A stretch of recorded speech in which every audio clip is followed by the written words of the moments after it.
Assalamualaikum warahmatullahi wabarakatuh. Nama saya Liana Maulida. Saya dari kelas 6B. Di sini saya mau berprestasikan. Jadi saya mau menjelaskan apa itu adaptasi tingkah laku.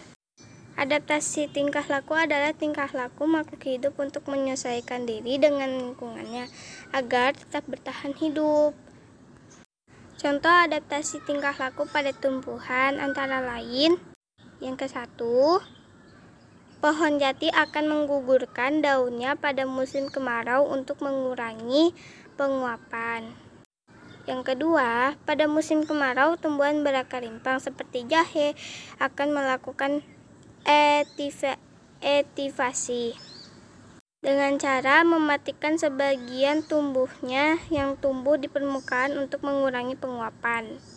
Teknologi yang berkembang saat ini memang tidak hanya seputar teknologi elektronik, namun telah merambat kepada tumbuhan dan juga hewan.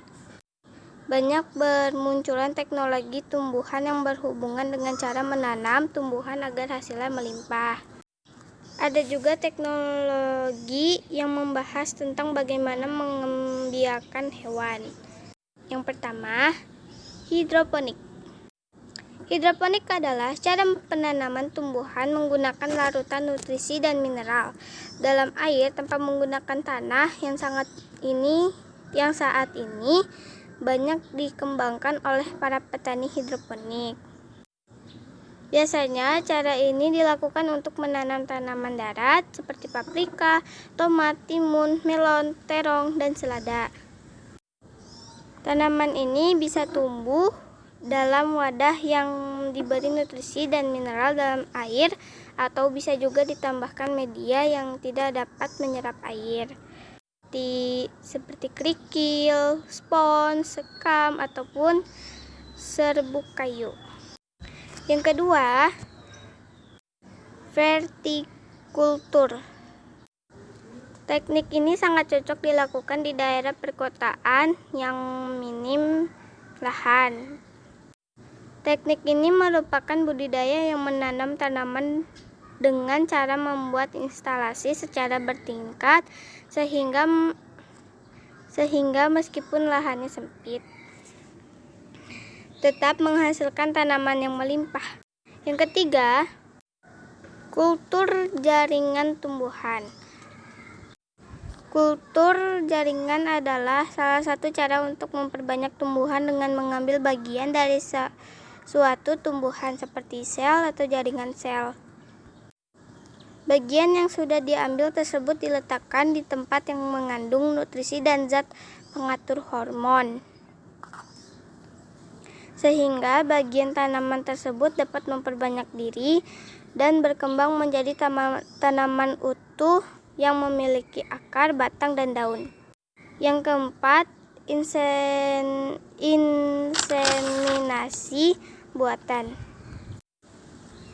Inseminasi buatan adalah proses penempatan sperma ke dalam uterus atau kandung telur yang dilakukan dengan bantuan manusia.